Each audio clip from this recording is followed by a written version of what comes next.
নমস্কার, আমি চন্দন শাস্ত্রী। প্রতিবারের মতো এবারও নতুন ভিডিও নিয়ে চলে এলাম। এবারের প্রশ্ন পাঁশকুড়া থেকে সৌম্যদীপ অধিকারী। সৌম্যদীপ আমার প্রশ্ন করেছে, গুরুজি সব জ্যোতিষী কি সমান? তার মধ্যে আমরা বেশ কিছু জ্যোতিষী দেখেছি যারা খুব ভয় দেখায়। ভয় দেখানো জ্যোতিষ কি খুব বিপজ্জনক? দেখো, জ্যোতিষী কেন, যে কোনো মানুষই যদি ভয় দেখায় সেটা আমাদের জন্য বিপজ্জনক বটে। আমরা জ্যোতিষের কাছে যাই কেন আগে বুঝতে হবে।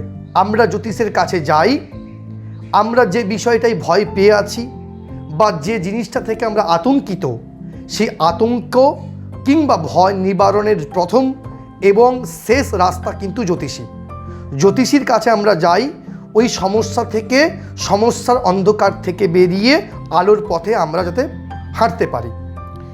যিনি সঠিক জ্যোতিষী হবেন তিনি আপনাকে কখনো ভয় দেখাবেন না, কারণ ভয় দেখানো মানে আপনার মধ্যে অবস্থান করা পজিটিভ শক্তিটাকে বের করে নেওয়া।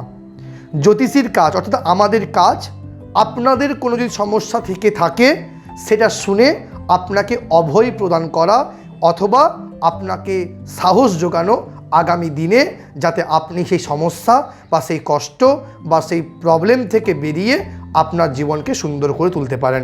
নমস্কার।